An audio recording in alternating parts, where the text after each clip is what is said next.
السلام علیکم ناظرین، میں سیدہ ظاہرہ عابدی آپ کی میزبان آج آپ کی خدمت میں ایک چھوٹا سا موضوع لے کر آئی ہوں۔ موضوع کا عنوان ہے تم کتنے کم ظرف ہو۔ شروع کرتی ہوں۔ بسم اللہ الرحمن الرحیم۔ رب اشرح لی صدری ویسر لی امری واحلل عقدۃ من لسانی یفقہوا قولی۔ اللہم صلی علی محمد وعلی آل محمد کما صلیت علی ابراہیم وعلی آل ابراہیم انک حمید مجید۔ اللہم بارک علی محمد وعلی آل محمد کما بارکت علی ابراہیم وعلی آل ابراہیم انک حمید مجید۔ یہ قصہ ہے، یہ قصہ بھی لندن کا ایک قصہ ہے۔ لندن کے ایک غریب محلے میں ایک غریب خاندان رہتا تھا، ماں باپ اور ان کے 2 بچے۔ پہلے بچے میں اور دوسرے بچے میں عمر کا کچھ زیادہ فرق تھا، جیسے 5-6 سال کا۔ یہ اپنی غربت کے باوجود آپس میں پیار محبت کے سبب سکون سے زندگی گزار رہے تھے کہ اچانک ایک دن اجل کا فرشتہ ان 3 افراد کے سر سے آسمان اڑا کر لے گیا، یعنی گھر کا سربراہ مر گیا۔ اب اس کی ماں نے، جو پہلے بھی محنت مزدوری کرتی تھی، محلے کے لوگوں کے کپڑے سیتی تھی، اپنے بچوں کو باپ کی کمی کا احساس نہیں ہونے دیا اور اسی طرح سے محنت کرتی رہی، کچھ زیادہ ہی محنت کرنے لگی۔ یہ اپنے بچپن کی یادداشتوں میں لکھتا ہے کہ میری ماں کپڑے سیتے ہوئے بھی کچھ نہ کچھ گنگناتی رہتی تھی، خوش رہتی تھی، لیکن اللہ تعالیٰ کو ان کی یہ منظور نہیں تھی زندگی اس ٹائپ کی کہ ماں کا سہارا بھی ان کو میسر آئے۔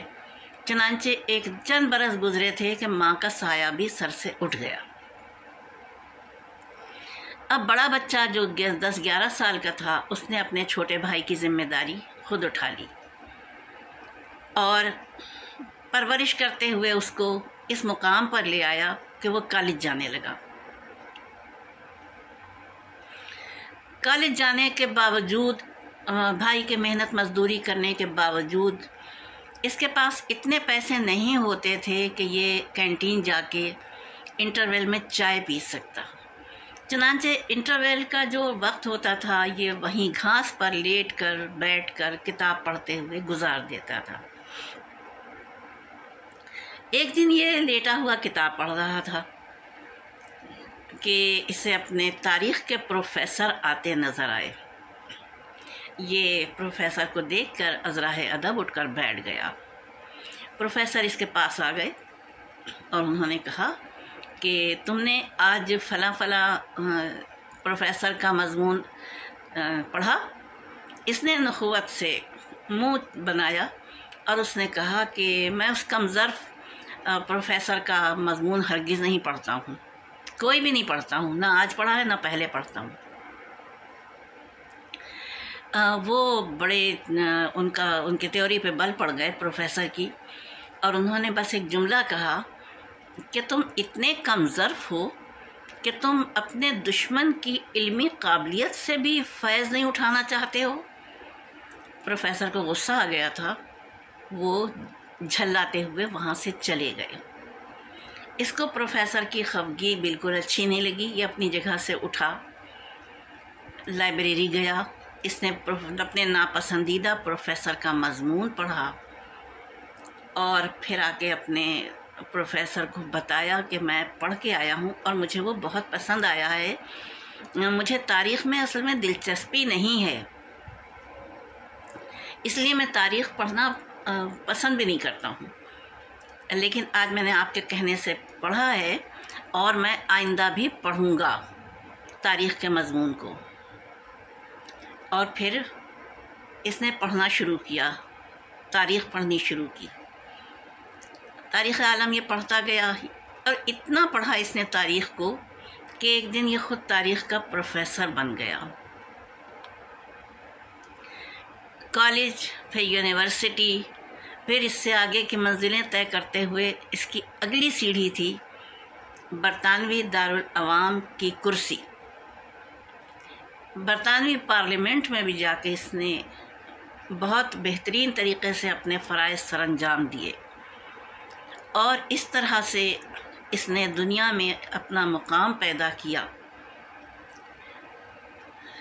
تو ہم کو اس کہانی سے نے مجھے ایک سبق دیا کہ علم کسی کے پاس بھی ہو، ہمارے دشمن کے پاس بھی ہو، تب بھی ہم علم اس سے حاصل کر لیں۔ یہی وجہ ہے کہ مولا کائنات نے فرمایا ہے کہ علم مومن کی میراث ہے، اسے جہاں سے بھی ہو سکے وہاں سے حاصل کرو۔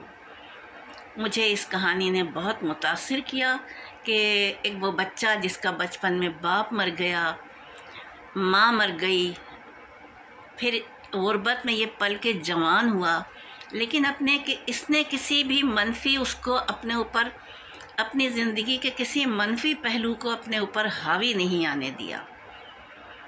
یہ چیز ہم کو سبق دیتی ہے کہ زندگی سے ہمیشہ مثبت پھول چنو، منفی پھول نہ چنو۔